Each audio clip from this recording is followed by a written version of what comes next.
Olha, muitas pessoas precisam gastar um tempo que não tem, às vezes, para fazer valer direitos de consumo. É uma cobrança indevida que você tem que ir no PROCON.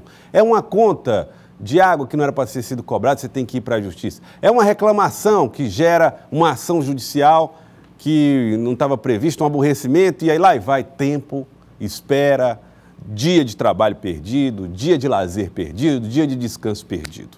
E aí, como é que fica? Você fica no prejuízo? Não. Não fica. É o que nós vamos conversar agora com Marcos Dessoni. Tudo bem, Marcos? Prazer. Seja bem-vindo aqui Muito obrigado. ao Piauí. Seja bem-vindo também ao estúdio do Jornal do Piauí. Ele é advogado, é pesquisador nesta área e vai trazer detalhes para nós a respeito desse tempo que precisa ser protegido também pela justiça, além, claro, dos direitos na relação do consumo.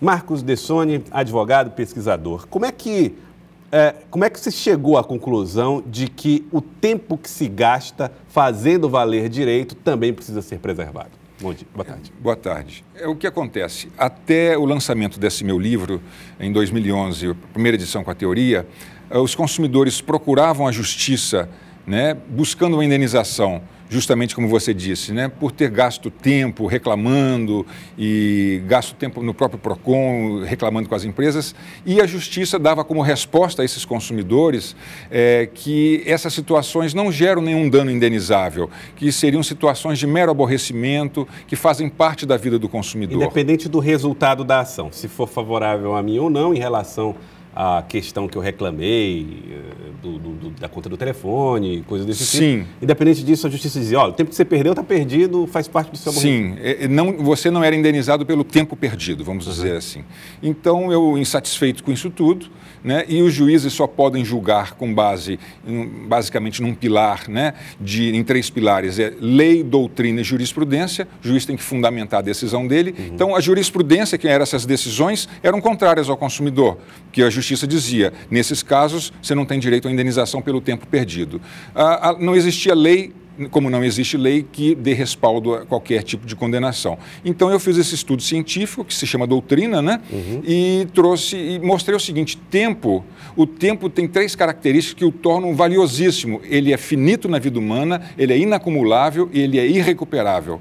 E tempo é suporte implícito da própria vida, é o tempo que suporta a vida. E o que é vida? Vida é trabalhar, é estudar, é se divertir, é cuidar de si, é conviver socialmente com a família, isso é vida. Então, toda vez que você se desvia de uma atividade dessa, desperdiçando tempo, né, para resolver um problema de consumo que não deveria existir, porque o Código de Defesa do Consumidor proíbe esses problemas, né, você está perdendo vida, está perdendo tempo de vida. E os tribunais ficavam sem ter como julgar por falta de base jurídica. Então, a partir daí, especialmente a partir de 2012, 2013, os tribunais começaram a condenar os maus fornecedores que impõem esse tipo de situação danosa aos consumidores, com base na nossa teoria do desvio produtivo do consumidor, e a jurisprudência agora vem mudando, né, de 0 indenização para indenizações que chegam até, às vezes, R$10 mil.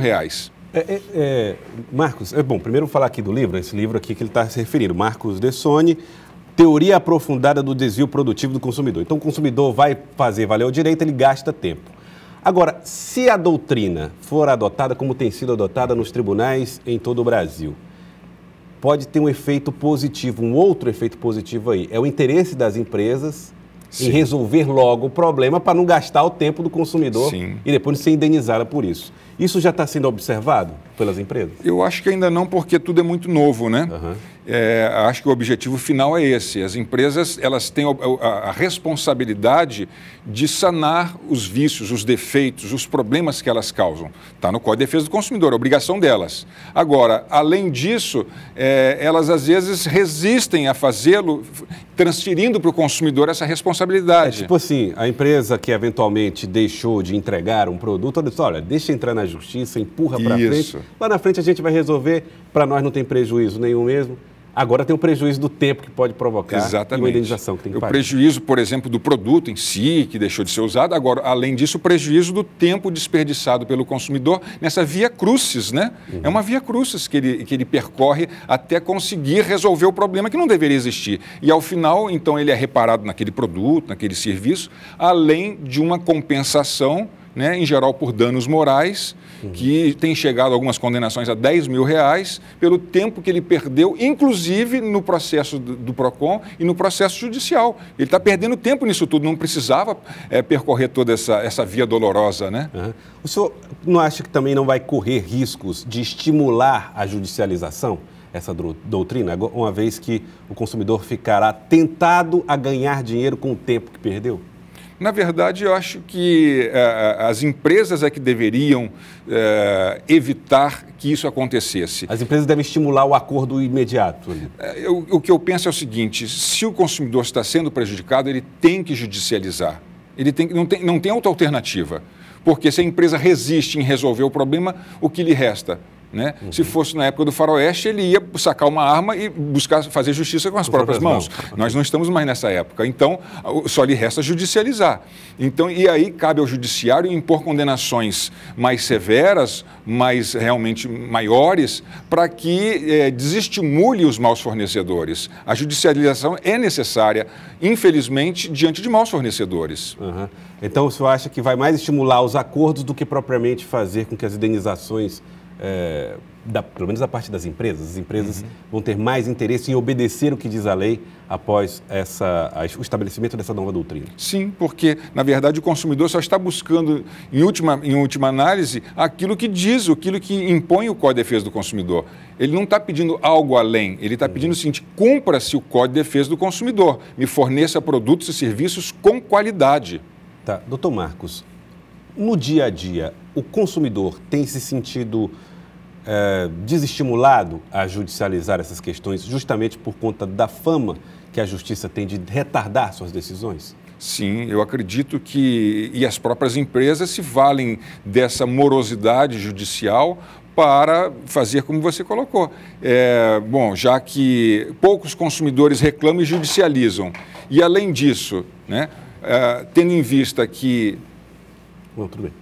Tendo em vista que a justiça é morosa, né, então há um desestímulo. Sem dúvida nenhuma, há um desestímulo.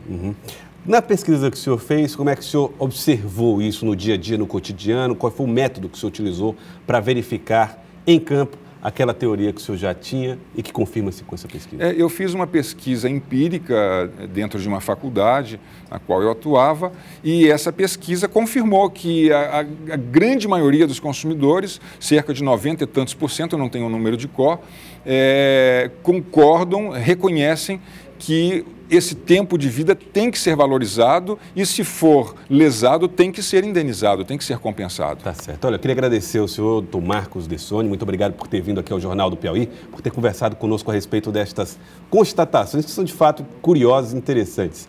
Perder tempo gera prejuízos a quem busca a justiça no caso da relação de consumo. Interessante. Muito obrigado por ter vindo, foi um prazer conhecer o doutor Marcos. Satisfação. Muito obrigado. Muito obrigado, doutor Marcos Dessoni.